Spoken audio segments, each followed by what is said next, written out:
আলাইকুম সবাই, আশা করছি সবাই ভালো আছেন। আমি আলহামদুলিল্লাহ আল্লাহর রহমতে ভালো আছি। আমি সুরাইয়া বলছি, সুরাইয়াস ডেইলি কুকিং থেকে। সবাইকে স্বাগতম। আমি আরেকটি নতুন ব্লগ নিয়ে আপনাদের মাঝে চলে এসেছি। আশা করছি আপনাদের কাছে ভালো লাগবে। আর ভালো লেগে থাকলে আমার ভিডিওটি শেয়ার করে একটি লাইক দিয়ে দিবেন। তো চলুন ব্লগটি শুরু করা যাক। আজকে অনেক দিন পরে সকাল সকাল ঘুম থেকে উঠে বাইরে একটু হাঁটতে গেলাম। প্রতিদিনই যখন রাত্রে ঘুমাই তখন চিন্তা করে ঘুমাই সকাল সকাল ঘুম থেকে উঠে বাইরে একটু হাঁটতে যাব, কিন্তু সকাল হলে আর মনে চায় না। সকালবেলা ফজরের নামাজ পড়ে তারপরে আবার একটু বিছানায় চলে যাই, তাই আর হাঁটতে বের হওয়া হয় না। ঘুম থেকে উঠতে উঠতে 9টা 9:30 বেজে যায়। আর যেহেতু শীতের দেশ, ওইখানকার ওয়েদারটাও আসলে সবসময় একরকম থাকে না। এই রৌদ্র, এই বৃষ্টি, এই মেঘলা আকাশ, এই ঠান্ডা, এই গরম, মানে ওয়েদারের কোনো ঠিক ঠিকানা নেই। তো তারপরেও তো বাইরে হাঁটতে ভালো লাগে। আর বেশিরভাগ ভালো লাগে যখন ওয়েদারটা অনেক বেশি ভালো থাকে, রৌদ্র থাকে, তখনই হাঁটতে ভালো লাগে। তো যাই হোক, আজকে একটু বের হয়েছি, ভালোই লাগছিল। অনেক দিন পরে সকাল সকাল বের হলাম হেঁটে। ফ্রেন্ডের বাসায় গেলাম, ওখানে একটু গল্প টল্প করে ব্রেকফাস্ট করে তারপরে এই তো প্রায় বাসায় চলে আসলাম। তো বাসায় যখন আসছিলাম তখন একটু ভিডিও করতে করতে আসছিলাম। আর আজকের ওয়েদারটা একটু মেঘলা আকাশ ছিল। তো চিন্তা করতে করতে আসছিলাম যে আজকে বাসায় গিয়ে কি রান্না করব। যেহেতু বাসায় গরু মাংস রান্না করা আছে, তো চিন্তা করলাম যেহেতু হাজব্যান্ডের পছন্দ ভেজিটেবল খিচুড়িটা, তো শর্টকাট ভেজিটেবল খিচুড়িটাই রান্না করে ফেলবো। আর এক জায়গায় বের হলে আস্তে আস্তে একটু দেরি হয়ে যায়, গল্প করতে করতে দেরি হয়ে যায়। আর যখন সব ফ্রেন্ডরা একসাথে হই, গল্প করতে করতে কিভাবে যে সময়টা কেটে যায়, বাসায় আসতে ইচ্ছা করে না, মনে হয় যেন আরেকটু থাকি এরকম করে 10 মিনিট 5 মিনিট পরে বের হই। এরকম করতে করতে অনেক বেজে যায়। তো বাসায় এসে তাড়াহুড়া করে তারপরে ভেজিটেবল খিচুড়িটাই রান্না করে ফেললাম। যেহেতু হাজব্যান্ডেরও পছন্দ, ও খুশি হয়ে যাবে। বাসায় এসে কোনো রকম ড্রেসটা চেঞ্জ করে হাত মুখ ধুয়ে তারপরে খিচুড়িটা বসিয়ে দিচ্ছি, ভেজিটেবলটা কেটে নিচ্ছি। আর আমার হাজব্যান্ডও জবে চলে যাবে, যেহেতু 2টার ভিতরে জবে চলে যাবে, তো আমার খাবারটা রেডি রাখতে হবে 1টার মধ্যেই, যেন 1টার ভিতরে খেয়ে তারপরে রেডি হয়ে জবে চলে যেতে পারে। আর সকালবেলা একটু বের হলে বাসায় আস্তে আস্তে লেট হয়ে গেলে রান্নাবান্না করতেও একটু তাড়াহুড়া লেগে যায়। তো তারপরেও ভাগ্য ভালো, আজকে গরুর মাংসটা যেহেতু রান্না করা আছে, শর্টকাট খিচুড়িটাই বসিয়ে দিচ্ছি। আর যখন সকালে জব থাকে 2টার সময় ওরা বাসায় চলে আসে, তখন আর অত তাড়াহুড়া লাগে না। আস্তে ধীরে রান্নাবান্না বসালেই 2টার আগে আগেই রান্নাবান্না হয়ে যায়। আর দিনটাও যেহেতু একটু একটু করে বড় হচ্ছে আর সময়টাও একটু একটু করে বাড়ছে। আর এতদিন তো জোহর, আসর, মাগরিব, এশা এই 4 ওয়াক্ত নামাজ খুবই পাশাপাশি ছিল। তো অনেক সময় দেখা গেছে এক ওযু দিয়েই 2 ওয়াক্ত নামাজ পড়া যেত। আর এখন যেহেতু দিনটা একটু একটু বড় হচ্ছে, সময়েরও একটু আয় পাওয়া যায়, তো যার কারণে অত তাড়াহুড়া লাগে না, আস্তে ধীরে কাজ করলেই হয়ে যায়।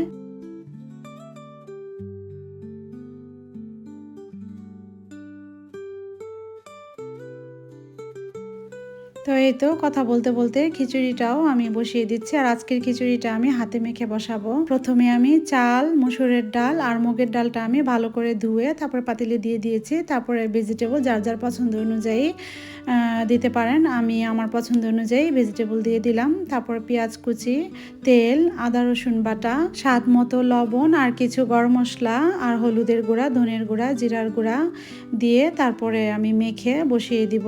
আর এই খিচুড়িটাও খুব সিম্পলভাবেই বসানো হয়, খেতেও বেশ ভালোই লাগে। আর আমার হাজব্যান্ডও কষিয়ে বসানোর চেয়ে বেশিরভাগই হাতে খিচুড়ি মেখে বসানোটাই পছন্দ করে। তো সবসময় আমাকে বলে যে হাতে মেখে বসিয়ে দিও, তাহলে ওটা বেশি মজা লাগে। আর আমার কাছে দুইভাবেই ভালো লাগে, কষিয়ে বসানো খিচুড়িটাও ভালো লাগে, মেখে হাতে মেখে খিচুড়িটা বসিয়ে দিলে সেটাও ভালো লাগে। তো এই তো বসিয়ে দিলাম খিচুড়িটা। এখন আমি পরিমাণ মতো পানি দিয়ে দিব। আর পানিটা আমি গরম পানি দিয়েছি। আর সব সময় যখন আমি এই খিচুড়িটা রান্না করি বেশি পাতলা করে রান্না করি না, কারণ বেশি পাতলাটা আমার হাজব্যান্ড পছন্দ করে না, আমার কাছেও ভালো লাগে না বেশি পাতলাটা। তো আমি একটু গাঢ় গাঢ় করেই রান্না করি। তো আজকের ওয়েদারটাও কেমন মেঘলা আকাশ, তো এই ওয়েদারে এই খিচুড়িটাই ভালো লাগে। এই তো খিচুড়িটা প্রায় হয়ে গিয়েছে। এখন আমি ঘি দিয়ে কাঁচামরিচ দিয়ে নামিয়ে ফেলবো।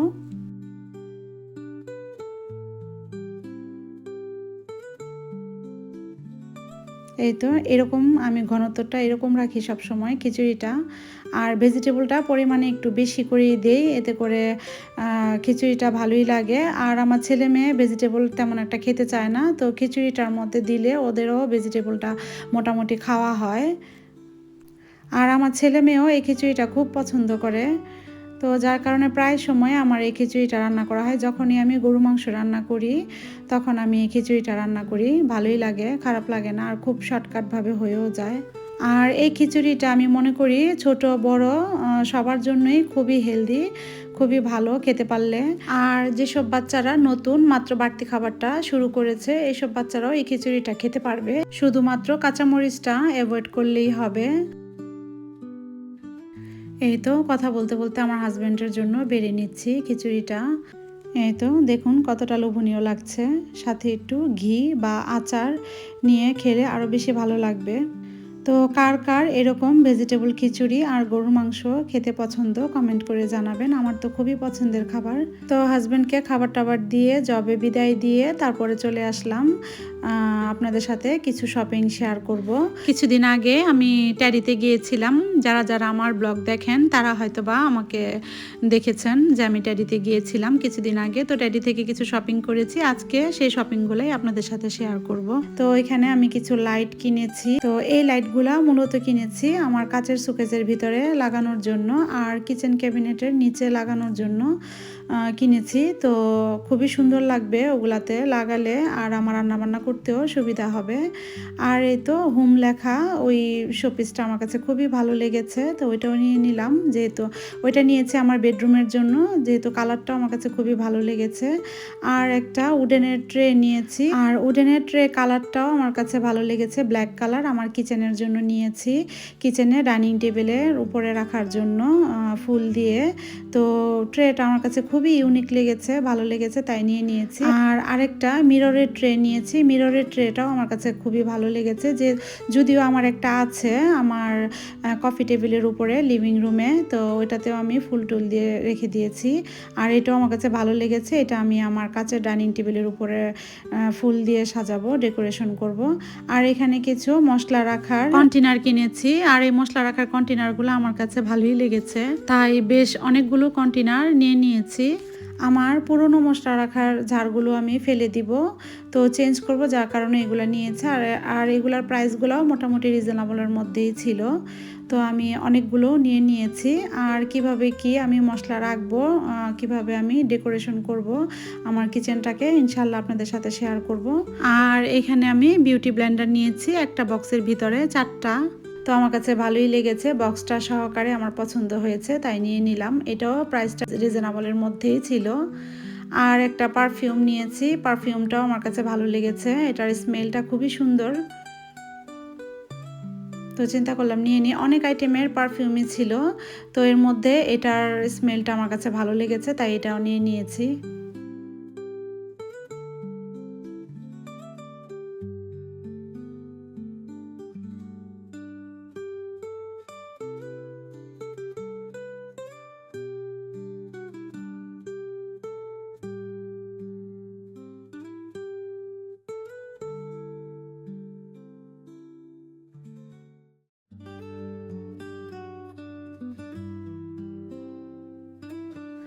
আর এদিকটাতে আমার মেয়ের বেডের উপরে রাখার জন্য আমি একটা ব্ল্যাঙ্কেট নিয়ে নিয়েছি।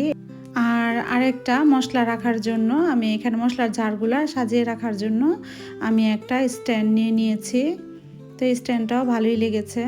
তো এটার ভেতরে 2টার বেশি রাখা যাচ্ছিল না, তো আমি দেখছিলাম যে কয়টা রাখা যায়, তো দেখলাম উপরে 2টা নিচে 2টা, তো ছোটোগুলা রাখা গিয়েছে, বড়গুলা রাখা যায় না। আর এই যে এটাও একটা স্ট্যান্ড নিয়ে নিয়েছি, এটাও মশলা ভিতরে রেখে ক্যাবিনেটের ভিতরে রেখে উপরেও রাখা যাবে নিচেও রাখা যাবে, তো এটাও নিয়ে নিয়েছি। এটা আসলে খুবই হেল্পফুল একটা জিনিস। তো অনেক সময় দেখা গেছে ক্যাবিনেটের ভিতরে উপরে নিচে একটা ঝাড়ের উপরে আরেকটা ঝাড় রাখা হয়, তো এতে করে একটা নিতে গেলে আরেকটা পড়ে যায়, আর এটার উপরে রাখলে তো ঝাড়গুলো পড়ার আর কোনো রিস্ক থাকে না, তো এর জন্য এটা নিয়ে নিয়েছি। তো ইনশাল্লাহ আপনাদের সাথে শেয়ার করব আমি কিভাবে মশলাগুলো অর্গানাইজ করে আমি রাখবো। তো আজকে শপিং দেখতে দেখতে আপনাদের সাথে বিদায় নিব। তো আমার ব্লগটি আজকে কেমন লেগেছে কমেন্ট করে জানাবেন। তো যারা যারা এতক্ষণ আমার পাশে ছিলেন সবাইকে অসংখ্য ধন্যবাদ, অনেক অনেক ভালোবাসা আর শুভেচ্ছা রইল। তো নেক্সট ব্লগ দেখার আমন্ত্রণ জানিয়ে আজকে আমি বিদায় নিচ্ছি। সবাই ভালো থাকবেন, সুস্থ থাকবেন, হাসি খুশি থাকবেন। Thanks for watching. আল্লাহ হাফেজ। আসসালামু আলাইকুম।